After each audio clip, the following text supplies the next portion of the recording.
मैं ऐसा मानता हूं कि हमारे भारत सरकार के तत्वावधान में डावोस में भारत की प्रेजेंस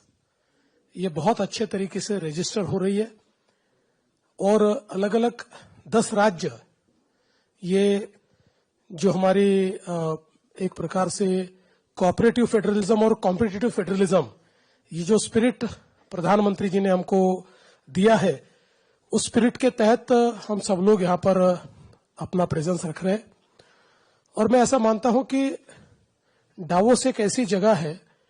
कि आज के जियोपॉलिटिक्स में जो एक कनेक्टेड इकोनॉमी है, इस कनेक्टेड इकोनॉमी में आपको रेलेवेंट रहना है तो आपको डावोस आना है, क्योंकि ये ऐसी जगह है जहां पर बिजनेसेस एक दूसरे से मिलते हैं या इनोवेशन, टेक्नोलॉजी, बिजनेस प्रोसेसेस, इसके कई नई चीजें यहां सीखने को मिलती है। दुनिया किस प्रकार से बदल रही है इसके बारे में भी हमको सीखने को मिलता है। और विशेष रूप से एक इसका बाय प्रोडक्ट भी है कि बिजनेसेस कनेक्ट होते हैं, तो कुछ एमओयूज भी हम लोगों के होते हैं, कुछ इन्वेस्टमेंट भी उसमें आती है। जहां तक महाराष्ट्र का सवाल है तो हम लोगों ने इस बार बड़े पैमाने पर स्ट्रेटेजिक एमओयूज पर ध्यान केंद्रित किया है। हमने बर्कले के साथ, university of Berkeley, university of अपने एमआईटी के साथ या इंस्टीट्यूट ऑफ जियोलॉजी जो है उसके साथ, ऐसे जो बहुत ही आइकॉनिक दुनिया की इंस्टीट्यूशंस है उनके साथ हम लोगों ने टेक्निकल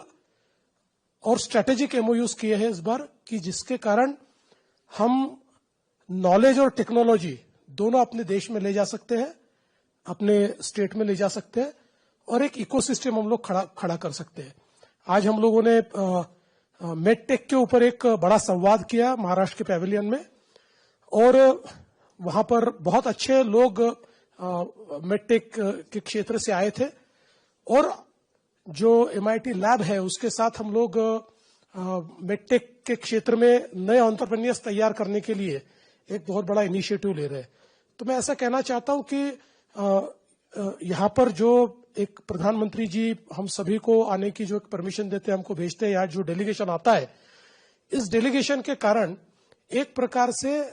दुनिया की अर्थव्यवस्था में भारत को एक सेंटर स्टेज मिलता है। हमारी ग्रोथ स्टोरी जो है वो लोगों को सुनने को मिलती है। आज सुबह मैंने एक पैनल में पार्टिसिपेट किया जहां करीब 9 देशों के या बहुत सीनियर मिनिस्टर्स थे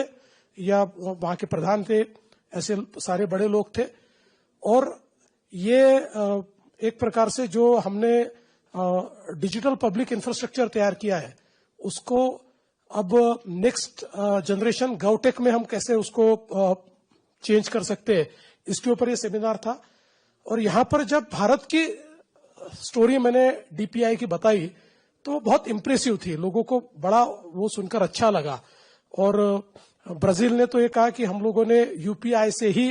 इंस्पायर होकर हमारा सारा जो डीपीआई है उसको तैयार किया है। तो मुझे लगता है कि ये जो एक हमारी स्टोरी जो दुनिया के सामने जानी चाहिए वो स्टोरी आज यहाँ से जा रही है। जैसे कि मैं सो रहा हूँ तो पिताजी को जगाना है मुझे, तो वो डायरेक्ट उठाने के बजाय, और हिंसा की परंपरा मेरे यहाँ नहीं थी सौभाग्य से, तो वो क्या करते थे कि उस कमरे में आ जाएंगे या बाहर से गुजरेंगे और चौपाई बोलेंगे, प्रात काल उठ गए रघुनाथा मात पिता गुरु नावई माता। कभी कभी मैं गुस्से में उठ करके अरे पापा चरण स्पर्श किया और सो गया। मैंने कहा अब मत उठाना।